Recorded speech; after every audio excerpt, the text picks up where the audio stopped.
قوة إلا بالله العلي العظيم.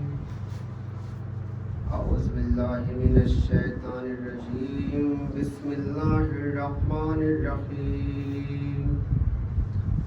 الحمد لله رب العالمين والصلاة والسلام على أشرف الأنبياء والمرسلين سيدنا ونبينا وحبيب قلوبنا وطبيب نفوسنا مولانا مولى الثقلين جد الحسن والحسين أبي القاسم محمد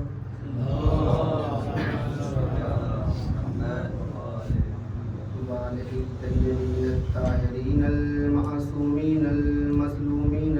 أما بعد فقد قال الله تعالى وتبارك في كتابه الكريم. بسم الله الرحمن الرحيم. قد جاءكم من الله نور وكتاب مبين يهدي به الله. صلوات محمد وآل محمد.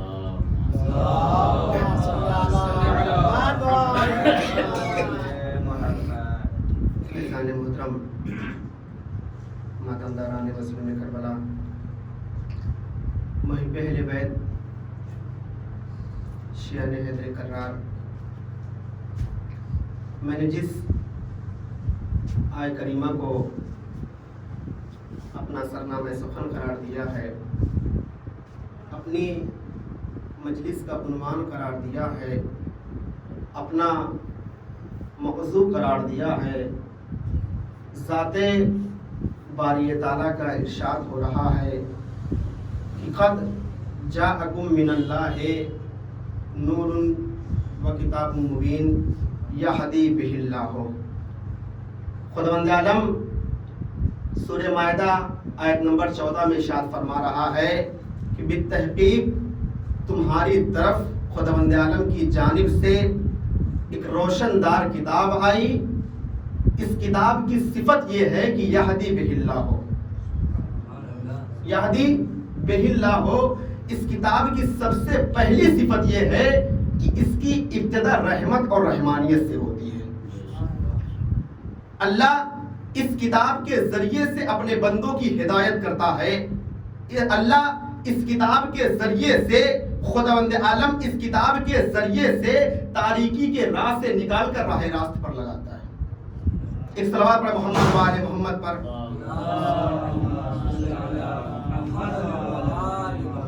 قبل اس کے کہ میں اپنے موضوع پر آؤں، چند باتیں آپ کی خدمت میں عرض کرتا چلوں کہ ہمارے لیے یہ باعث شرف ہے، باعث رحمت ہے، باعث فخر ہے، باعث امتیاز ہے کہ ہمیں خداوند عالم نے یہ شرف عطا کیا ہے کہ ہم اہل بیت کی حمد و ثنا کریں.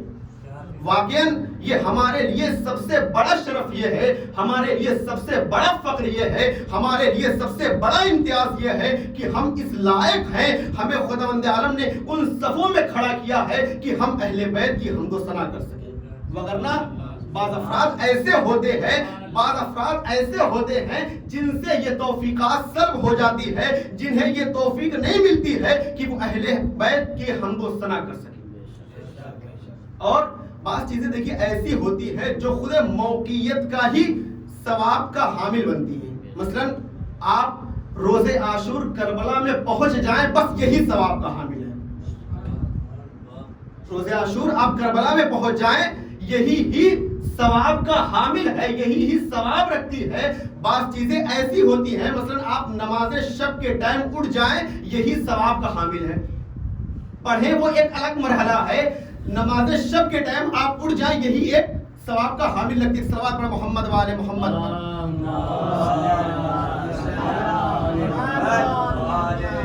دیکھیے ہمارے یہاں دو لفظ ہے، ہمارے یہاں جو کثرت سے استعمال ہوتا ہے وہ دو لفظ ہے. ایک لفظ ہے کمیت، ایک لفظ ہے کیفیت. چند باتیں آپ کی خدمت میں تمہیداً عرض کرتا چلوں کہ ایک لفظ ہے کمیت، ایک لفظ ہے کیفیت. ہمارے معاشرے میں، ہمارے قریے میں، ہمارے گاؤں میں اس چیز کو بہت مد نظر رکھا جاتا ہے. مثلا ہم یہ دیکھتے ہیں کہ ہمارے یہاں کتنی انجمنیں آئی ہیں, ہم اس چیز کو دیکھتے ہیں کہ ہمارے یہاں کتنے ذاکر آئے ہیں, ہم اس چیز کو دیکھتے ہیں ہمارے یہاں کتنے نوحہ خان آئے ہیں, ہم اس چیز کو دیکھتے ہیں کہ ہمارے یہاں کتنے افراد آئے ہیں. بلکہ کربلا کے میدان میں تاریخ کربلا نے ہمیں اس بات کو بتا دیا ہے, اس بات کو واضح کر دیا ہے کہ دیکھو شریعت میں اسلام کی نظر میں کمیت کی کوئی اہمیت نہیں ہے. اور اس کے سب سے بڑی دلیل یہ ہے, اس کی سب سے محکم و مضبوط دلیل یہ ہے کہ اگر اسلام کی نظر میں کمیت کی کوئی اہمیت ہوتی, کمیت کو مد نظر رکھا جاتا, تو آج ذکر 72 کا نہ ہوتا. خود تاریخ کربلا اٹھا کر دیکھ لے کہ اگر اسلام کی نظر میں, اگر شریعت کی نظر میں کمیت کو مد نظر رکھا جاتا, کمیت کو اہمیت دی جاتی, کمیت کو مقدم کیا جاتا, تو آج ذکر 72 کا نہ ہوتا. ذکر 72 کا ہونا اس بات کی دلیل ہے کہ ہمارے یہاں کمیت کی کوئی اہمیت نہیں ہے, ہمارے یہاں کمیت کو مد نظر نہیں رکھا جاتا ہے, کمیت کو مد نظر نہیں رکھا جاتا ہے. بلکہ ہم یہ دیکھیں کہ ہمارے مجلس حسین میں ہم نے جو فرش عزا بچھایا ہے, ہمارے یہاں کیسے لوگ تشریف فرما ہے, ہمارے یہاں کیسے انجمنیں آئی ہیں, ہمارے یہاں کیسے ذاکر آئے ہیں, ہمارے یہاں کیسے نوحہ خان ہیں.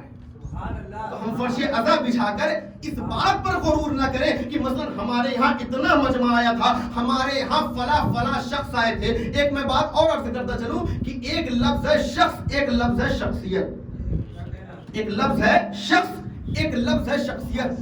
ہم ہمیشہ خداوند عالم سے یہ دعا کریں, ہم یہ التجا کریں, ہم یہ التماس کریں کہ اے خداوند عالم, دیکھو جب شخص کا قتل ہوتا ہے تو معاشرے میں ایک کا قتل ہوتا ہے, لیکن اگر شخصیت کا قتل ہوتا ہے تو سارے معاشرے کا قتل ہوتا ہے.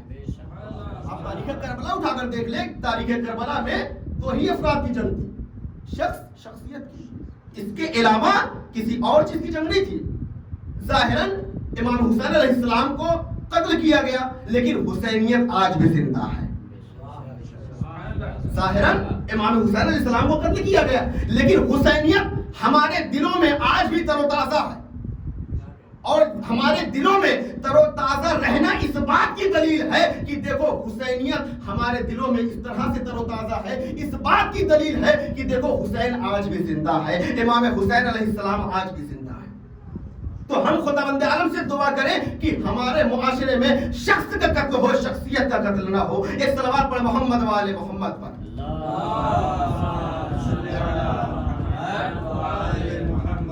تو عزیزو, میں نے جس آیہ کریمہ کو اپنا سرنامہ سخن قرار دیا ہے, جس کو میں نے اپنی مجلس کا عنوان قرار دیا ہے, ذات باری تعالیٰ کا ارشاد ہو رہا ہے کہ بالتحقیق تم لوگوں کی طرف خداوند عالم کی جانب سے ایک روشندار کتاب آئی ہے, جس کے ذریعے سے خداوند عالم اپنے بندوں کی ہدایت کرتا ہے, جس کے ذریعے سے خداوند عالم ظلمت سے نکال کر نور کی جانب لگا دیتا ہے, تاریکی کے راہ سے نکال کر راہ راست پر لگا دیتا ہے, گمراہی کی راہ سے نکال کر راہ راست پر لگا دیتا ہے.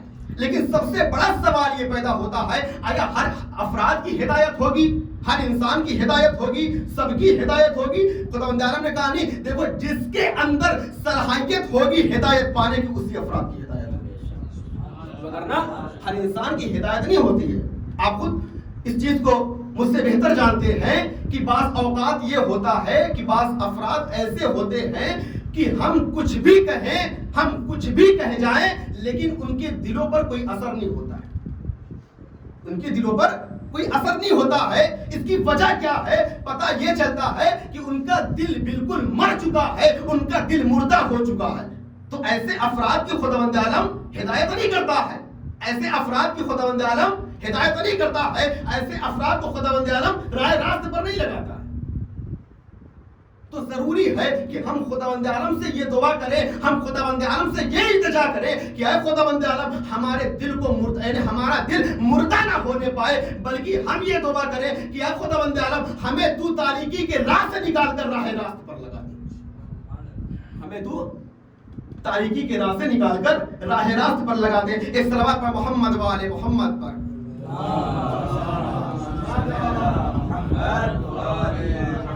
تو جس کے اندر جتنی صلاحیت ہوگی اسی کے مطابق اسے ہدایت ملے گی، نہ تو اس کی صلاحیت سے کم ہدایت ملے گی، نہ تو اس کی ظرفیت سے زیادہ ہدایت ملے گی۔ اگر خداوند عالم اس کی قوت سے اسے زیادہ ہدایت دے دیتا ہے تو اس انسان کے اندر وہ طاقت نہیں ہے کہ خداوند عالم کی ہدایت کو برداشت کر سکے۔ مثلا میں مثال سے بات کو واضح کرتا چلوں کہ مثلا ایک بچے کے اندر اتنی زیادہ صلاحیت ہے کہ مثلا وہ 10 کلو وزن کو اٹھا سکتا ہے، اس کے اندر اتنی زیادہ صلاحیت نہیں ہے کہ وہ 20 کلو وزن کو اٹھا سکے۔ تو اگر ہم اسے 20 کلو کا وزن دے دیں تو وہ نہیں اٹھا سکتا۔ کیوں؟ کیونکہ اس کے اندر وہ طاقت نہیں ہے، اس کے اندر وہ صلاحیت نہیں ہے، اس کے اندر وہ ظرفیت نہیں ہے، اس کے اندر وہ طاقت نہیں ہے کہ وہ 20 کلو وزن کو اٹھا سکے۔ تو ہمارے اندر جتنی زیادہ صلاحیت ہوگی، ہمارے اندر جتنی زیادہ طاقت ہوگی، ہمیں خداوند عالم اس کے مطابق ہی ہدایت دے گا، اس کے مطابق ہدایت دے گا۔ لیکن سب سے بڑا سوال یہ پیدا ہوتا ہے، سب سے اہم سوال یہ پیدا ہوتا ہے، سب سے مرحلے اول یہ ہے کہ انسان کے اندر صلاحیت و ظرفیت کیسے پیدا ہو۔ سوال تو یہ اٹھتا ہے نا بھائی کہ ہمارے اندر ظرفیت کیسے پیدا ہو، ہمارے اندر صلاحیت کیسے پیدا ہو، ہمارے اندر طاقت کیسے پیدا ہو، ہمارے اندر وہ قوت کیسے پیدا ہو کہ ہم راہ راست پر آ سکے۔ تو قرآن نے پڑھ کر آواز دی، اِنَّ أَكْرَمَكُمْ عِندَ اللَّهِ أَتْقَاكُمْ، کہ بے شک تم لوگوں میں سے خدا کے نزدیک سب سے بہترین وہ انسان ہے جو متقی ہوگا، جو اجتناب کرنے والا ہوگا، جو زاہد ہوگا، جو پرہیزگار ہوگا۔ اب جو جتنا زاہد ہوگا، جو جتنا اجتناب کرنے والا ہوگا، وہ خدا کا اتنا زیادہ محبوب ہوتا چلا جائے گا۔ جو خدا کا جتنا زیادہ محبوب ہوتا چلا جائے گا، وہ قرب الہی کو حاصل کرتا چلا جائے گا۔ یہ یوں کہا جائے، یہ جملے کو پلٹ کر یوں کہہ دوں، جو ان 14 ستاروں کو مانتا گیا، کچھ نہ کچھ بنتا گیا، یہ جو ان 14 انواروں کو اپنی ذات سے متمسک کرتا چلا گیا، کسی نہ کسی منزلت پر فائز ہوتا چلا گیا۔ آپ تاریخ اٹھا کر دیکھ لیں، آپ تاریخ اٹھا کر دیکھ لیں کہ جتنے بھی افراد کامیاب شدہ ہیں، جتنے بھی افراد کامیاب شدہ ہیں، وہ بغیر اہل بیت کے نہیں کسی مقام پر پہنچے، بغیر اہل بیت کے، یعنی انہوں نے اپنی ذات کو اہل بیت کی ذات سے متمسک رکھا ہے۔ ان سے بغیر رابطے کے ہم کسی منزل پر نہیں پہنچ سکتے ہیں، ہم کسی منزل پر نہیں پہنچ سکتے ہیں۔ تو ہمارے لیے ضروری ہے، ہمارے لیے یہ ضروری ہے کہ ہم اپنی ذات کو اہل بیت کی ذات سے متمسک رکھنے کی کوشش کریں۔ ایک صلوات پڑھ محمد وآل محمد پر۔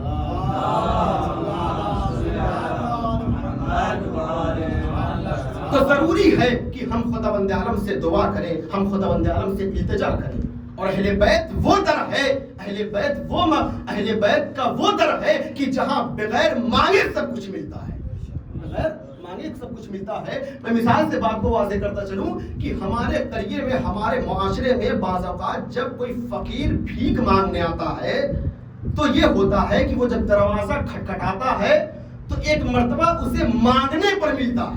تو غور کریں، ایک مرتبہ اسے مانگنے پر ملتا ہے، لیکن بعض اوقات ایسا ہوتا ہے کہ دروازہ اس گھر کا کھٹکھٹایا جاتا ہے، دوسرے گھر کے لوگ نکل کر اسے بھیک دے دیتے ہیں۔ غور کریں، اسے دوسرے گھر کے لوگ نکل کر بھیک دے دیتے ہیں، جبکہ فقیر نے دوسرے گھر کا دروازہ نہیں کھٹکھٹایا تھا۔ پتہ یہ چلتا ہے اس فقیر کی امید بڑھ جاتی ہے کہ میں نے ابھی تو اس در سے مانگا ہی نہیں تھا جو مجھے مل گیا۔ پتہ یہ چلتا ہے کہ اگر میں اس در سے مانگ لیتا تو کیا مجھے کبھی خالی ہاتھ جانے دیتا۔ اگر ہم اہل بیت سے ہمیں بغیر مانگے سب کچھ ملتا ہے، تو اگر ہم اہل بیت کے در پر آئے، ہم اہل بیت کے در پر آئے اور خلوص دل سے کچھ مانگے، تو کیا ہمیں اہل بیت جانے دیں گے؟ کبھی واپس نہیں جانے دیں گے۔ کہ اہل بیت کا وہ در ہے کہ جہاں ہمیں بغیر مانگے سب کچھ ملتا ہے۔ تو اگر ہم اہل بیت کے در پر آئیں، لیکن سب سے مرحلہ اول یہ ہے، سب سے بڑا سوال یہ ہے کہ ہم سب سے پہلے آئیں تو صحیح، آئیں تو صحیح، ہم اہل بیت کے در پر آئیں تو صحیح۔ ایک صلوات پر محمد وآل محمد۔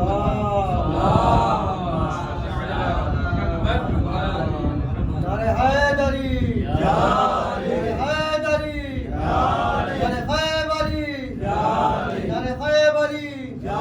حیدری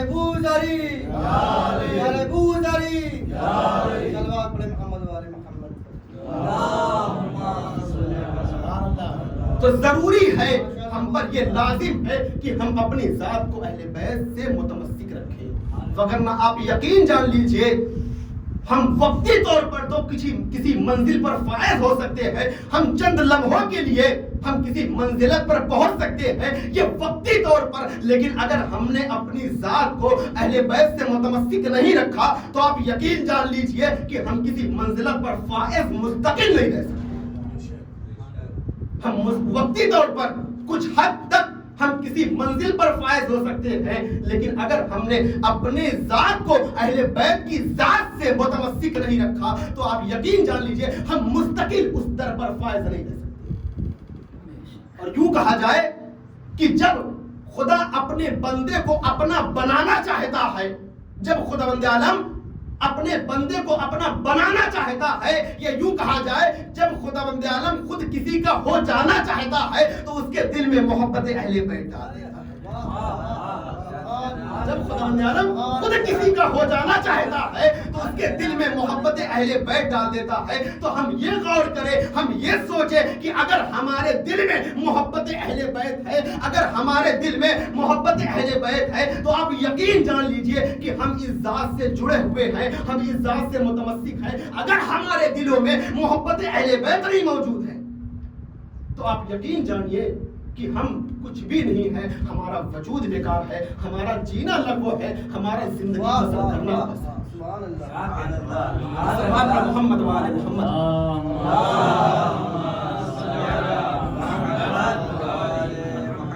کیوں خداوند عالم قرآن مجید میں ارشاد فرماتا وما خلقت الجن والانس الا لیعبدون، کہ میں نے جنات اور انسان کو نہیں پیدا کیا مگر یہ کی عبادت کے لیے۔ حالانکہ بات علماء کرام نے الا لیعبدون سے مراد خداوند عالم کی معرفت لیا ہے، معرفت کا لازمہ عبادت ہے۔ ہم دیکھیے ہمارے یہاں سب سے بڑا مسئلہ جو ہوتا ہے، ہمارے یہاں سب سے بڑی مشکل جو پیش آتی ہے، ہم نے خداوند عالم نے ہم کو عبادت میں پابند کیا، خداوند عالم نے ہمیں عبادت میں محصور کیا، خداوند عالم نے ہمیں عبادت میں حصر کیا، ہم نے عبادت کو حصر کر دیا۔ واضح کروں کہ جیسے ہم کسی جب دوست کے گھر جاتے ہیں تو ہم اس سے جب یہ کہتے ہیں کہ ہمیں عبادت کرنا ہے تو ہمیں یہ جواب دیتا ہے پانی لاؤں، وضو کریں گے، مصلی لاؤں، نماز پڑھیں گے۔ یعنی ہم نے جو عبادت سے سمجھا ہے نماز، روزہ، حج، زکات، خمس، بس اس کے علاوہ ہم نے عبادت کے علاوہ کسی اور چیز کو نہیں سمجھا کہ بس یہی عبادت ہے۔ لیکن سب سے بڑی مشکل یہ ہے کہ عبادت ہر اس فعل کو کہتے ہیں جو آپ کو خدا سے قریب کرا دے۔ اگر فرش عزا پہ آنا خدا کے لیے ہے تو فرش عزا پہ آنا عبادت ہے، اگر چلنا خدا کے لیے ہے تو چلنا بھی عبادت ہے، اگر بیٹھنا خدا کے لیے ہے تو بیٹھنا بھی عبادت ہے، اگر ہمارے جتنے بھی افعال موجود ہیں اگر وہ خدا کے لیے ہے تو وہ سارے کے سارے عبادت شمار۔ یعنی جتنے بھی افعال کائنات میں موجود ہیں اگر وہ خدا کے لیے ہے تو وہ عبادت شمار ہوں گے۔ اور عبادت یعنی کیا؟ عبادت یعنی بندگی، عبادت یعنی کیا؟ بندگی، بندگی یعنی کیا؟ غلامی۔ اور جس نے اس کائنات میں اس ایک کی غلامی کر لی کبھی تمہیں کسی کا غلام نہیں بننا پڑے گا۔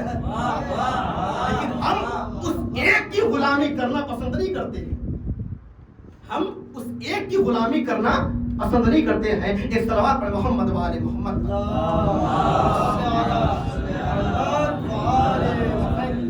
تو عزیزو ہم یہ التجا کریں، ہم یہ التماس کریں، ہم یہ دعا کریں خداوند عالم سے کہ خداوند عالم ہمیں ثابت قدم رکھنا، ہمارے دلوں میں محبت اہل بیت ہمیشہ قائم و دائم رہے۔ بس عزیزو میں نے ختم کر دیا فضائل اہل بیت کو۔ فضائل اہل بیت اس قدر ہے کہ انسان نہیں شمار کر سکتا ہے، اور ہماری عقل ناقص ہے، ہم محدود ہیں۔ عزیزارو روایت میں یہ ملتا ہے کہ جو اہل بیت کو فضائل ملے ہیں وہ خداوند عالم کی جانب سے ملے ہیں، خداوند عالم کی جانب سے ملے ہیں۔ لیکن جو اہل بیت کے اوپر مصائب ڈھائے گئے ہیں وہ اس کی امت نے دیے ہیں۔ میں دو چار جملے احساسات کے پڑھتا چلتا ہوں، اس کے بعد ختم دعا ہے۔ عزادارو، آپ نے کبھی تصور کیا ہے، ایسے گھرانے کو دیکھا ہے کہ جس گھر میں جوان بیٹے کا لاشا اٹھتا ہو؟ آپ نے کبھی یقیناً آپ نے دیکھا ہوگا ایسے گھرانے کو جس گھر سے جوان بیٹے کا جنازہ نکلنے والا ہوتا ہوگا۔ میں کہتا ہوں وہ گھر خوش نصیب ہے کہ جس گھر میں جوان بیٹے کا لاشا اٹھنا ہوتا ہے، لیکن کچھ افراد اس کے پاس آتے ہیں، اس کی بہن کو دلاسا دیتے ہیں، بہن ابھی تو گھبرانا نہیں، ابھی تیرا بھائی زندہ ہے۔ والدین کی خدمت میں جاتے ہیں، اماں گھبرانا نہیں، ابھی تیرا ایک بیٹا زندہ ہے۔ مگر ہائے میں کہوں گا، ہائے فاطمہ زہرا کہ جس کا ایک دن میں بھرا گھر اجڑ گیا ہو، جسے کوئی دلاسا دینے والا موجود نہ تھا، جسے کوئی تسلی دینے والا موجود نہ تھا۔ اللہ اکبر۔ پتہ ہے عزیزو، بعد حسین سکینہ کو سب سے بڑا صدمہ کون سا ستایا جا رہا تھا؟ بعد حسین سکینہ کو سب سے بڑا صدمہ یہ ستایا جا رہا تھا کہ میرے بابا نے تو یہ کہا تھا، بیٹی سکینہ جو یتیم ہوتا ہے اسے لوگ تسلی دیتے ہیں، بیٹی سکینہ جو یتیم ہوتا ہے اسے لوگ دلاسا دیتے ہیں، بیٹی سکینہ جس کا باپ مر جاتا ہے اسے لوگ تشفی دیتے ہیں۔ لیکن ہائے غربت سکینہ کی بعد حسین، سکینہ کو کوئی دلاسا دینے والا موجود نہیں ہے، سکینہ کو کوئی تسلی دینے والا موجود نہیں ہے، سکینہ کو کوئی تشفی دینے والا موجود نہیں ہے۔ پتہ ہے عزیزو، جب خیام حسینی میں آگ لگ گئی، ایک خیمے کے قریب سکینہ بیٹھی ہوئی تھی، شمر آگے بڑھتا ہے، سکینہ کے قریب جانا چاہتا ہے، سکینہ نے اپنے ہاتھوں کو جوڑا، شمر بتا تجھے کیا چاہیے؟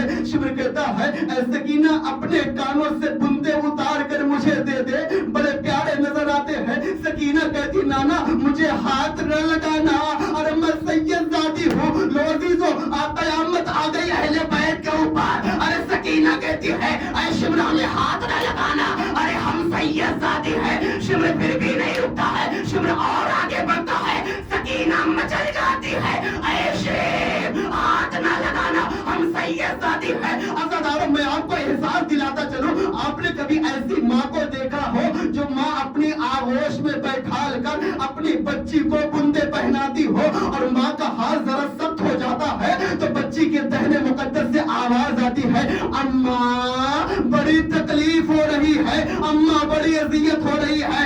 ارے شمر آگے بڑھتا ہے، ارے سکینہ کے کانوں سے بندے کو کھینچ رہا تھا، سکینہ فرات کا رخ کرتی ہے، اے چچا ابا سکینہ کی غربت دیکھو، ارے سکینہ کے کانوں سے بندے اتارے نہیں بلکہ کھینچے گئے۔ چچا ابا سکینہ کی غربت دیکھو، غربت سکینہ دیکھو کہ سکینہ کے کانوں سے بندے اتارے نہیں بلکہ کھینچے گئے ہیں۔ عزاداروں، جب یہ قافلہ 11 محرم الحرام کو روانہ ہوا ہے کربلا سے، پتہ ہے عزیزو، شمر کہتا ہے سکینہ حسین سے بڑی محبت کرتی تھی، اور حسین بھی سکینہ، امام حسین علیہ السلام بھی سکینہ سے بڑی محبت کرتے تھے۔ اس وجہ سے سکینہ کو اونٹ کی پشت پر تنہا باندھا جائے، جیسے جیسے اونٹ چلتا تھا ویسے ویسے سکینہ کو اذیت ہوتی تھی، جیسے جیسے اونٹ آگے بڑھتا تھا ویسے ویسے سکینہ کو تکلیف ہوتی تھی۔ ایک مقام پر اونٹ رک جاتا ہے، اونٹ ٹھہر جاتا ہے، اور سکینہ کو اذیت تھوڑا کم ہو جاتی ہے۔ ظالم آگے بڑھتا ہے، اونٹ کے منہ پر تماچے مارتا ہے، شمر آگے بڑھتا ہے، شمر ظالم سے کہتا ہے، یہ تو کیا کر رہا ہے؟ کیا تجھے یہ نہیں پتا ہے کہ جانوروں کو منہ پر تماچے نہیں مارتے ہیں؟ بس عزیزو میں نے ختم کر دیا۔ شمر کہتے ہیں، کیا تجھے یہ نہیں پتا ہے کہ جانوروں کو منہ پر تماچے نہیں مارتے ہیں؟ ارے ظالم کہتا ہے، ارے جانوروں کو منہ پر تماچے کیوں نہیں مارتے ہیں؟ ارے شمر کہتا ہے، اے ظالم، ارے وہ جانور اپنے منہ سے خدا کا ذکر کرتے ہیں، سکینہ کا سننا تھا، سکینہ تڑپ جاتی ہے، اپنے ہاتھوں کو جوڑ کر کہتی ہے، اے بھوپی زینہ، ارے شمر سے کہہ دو مجھے تازیانے مارا کرے، مجھے چلے مارا کرے، مجھے منہ پر تماچے نہ مارا کرے، اور میں بھی سید زادی ہوں، میں بھی اسی منہ سے خدا کا ذکر کرتی ہوں، میں بھی سید زادی ہوں، میں بھی اسی منہ سے خدا کا ذکر کرتی ہوں۔ ربنا تقبل منا انک انت السمیع العلیم بارالہ تجھے محمد وال محمد کا واسطہ ہماری اس قلیل کی عبادت کو قبول فرما. بارالہ تجھے محمد وال محمد کا واسطہ ہمارے والدین کے گناہ کبیرہ گناہ صغیرہ کو فرما. بارالہ تجھے محمد وال محمد کا واسطہ ہم سب کے گناہ کبیرہ گناہ صغیرہ کو معاف فرما. بارالہ تجھے محمد وال محمد کا واسطہ ہماری توفیقات میں اضافہ فرما. بارالہ تجھے محمد وال محمد کا واسطہ ہمارے وقت کے امام کے ظہور میں تاجر فرما. ہمیں ان کے ہمارے انصار میں شمار فرما. ماتم حسین